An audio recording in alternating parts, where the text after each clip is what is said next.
Hello. Today's devotional is based on 1 Corinthians chapter 9, verse 1 to 27. Before we talk about this portion, I kind of want to talk about the context of Corinthians. So prior to writing Corinthians, Paul went to Corinth to form the Corinthian church. However, because Corinth was this huge city full of outside influences, kind of like Dallas, the church and its body was facing a lot of struggles. So Paul came to the rescue again to write Corinthians to help improve the church. It's kind of like a set of guidelines for the people of Corinth.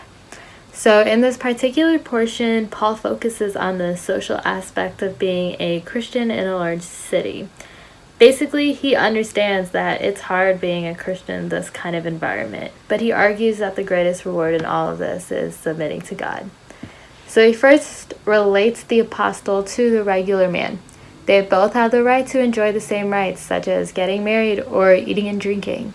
Just because he saw Jesus and experienced wonderful miracles does not mean he's an exception to these rights. But he understands why it's common for the regular man to think he's not allowed to enjoy these fine pleasures in life. It's because Paul chooses not to partake in these rights. He says that for him to truly live the gospel, he must become a quote-unquote slave to the word. Now, I know that word sounds scary, but we see that Paul has no complaints. In fact, he encourages the idea of completely submitting to God over balancing God with other worldly pleasures. Doing so allows him to gain more converts to Christianity. He also discusses having empathy so that people could consider following Christ. For example, he says that to understand the weak, we must become weak. Basically, if you want to be a true Christian, it takes true discipline and training and a lot of dedication. So this advice is extreme. It's very easy to hear and kind of say, but it's very difficult to do.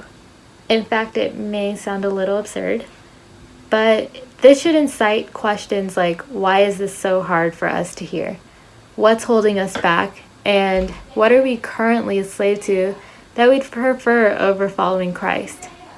During this Lent season, there's something we've given up that allows us to get a step closer to Paul's idea of an ideal Christian. If this is possible, then certainly it's possible to eventually submit to God. It just takes one step at a time. So yeah, that is my food for thought. Thank you.